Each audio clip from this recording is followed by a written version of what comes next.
केंद्र सरकारने आज कांद्यावरील 20% निर्यात शुल्क हटवण्याचं म्हणजे रद्द करण्याचा निर्णय घेतलेला आहे।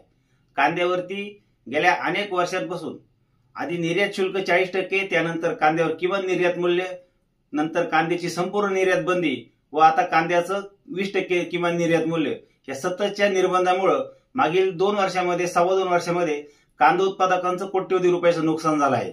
आज सरकारने हा निर्णय घेतला याचं आम्ही स्वागत करतो, परंतु हा निर्णय घेण्यामध्ये सरकारने मोठा उशीर केलेला आहे।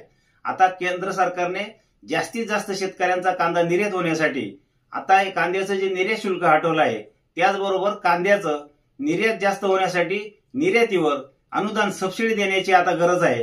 त्याचबरोबर कांद्याचं आता जी लागवड झालेली आहे महाराष्ट्रामध्ये, मध्य प्रदेश, गुजरात, राजस्थान वेगवेगळ्या राज्यांमध्ये ही रब्बी कांद्याची, उन्हाळ कांद्याची मुबलक प्रमाणात लागवड झालेली आहे।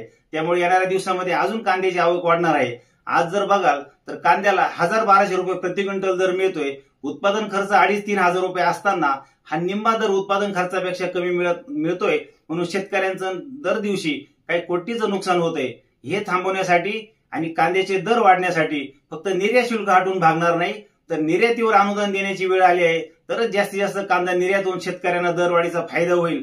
आणि केंद्र सरकारने यापुढील काळामध्ये कांद्यावर कुठलेही निर्बंध घालू नये। कांद्याची निर्यात बंदी असेल, कांद्यावर निर्यात शुल्क असेल किंवा किमान निर्यात मूल्य असेल, यापैकी कुठलेही शेतकरी विरोधी निर्णय, कांदा उत्पादक शेतकरी विरोधी निर्णय केंद्र सरकारने घेऊ नये अशी मागणी आम्ही महाराष्ट्र राज्य कांदा उत्पादक शेतकरी संघटनेकडून करत आहोत। साईज्योती मूळव्याध हॉस्पिटल, मूळव्याध, भगंदर, फिशरवर आयुर्वेदिक औषधोपचार, क्षारसूत्र इंजेक्शन व व्हेसल सीलर जर्मनी लेझर मशीनद्वारे उपचार, डे केअर सेंटर, ॲडमिट राहण्याची गरज नाही, मेडिक्लेमची व्यवस्था, स्त्री रुग्णांसाठी स्त्रीरोग तज्ज्ञ, ठिकाण धारणगाव रोड, कोपरगाव, संपर्क डॉक्टर तुषार गलांडे, डॉक्टर काजल गलांडे।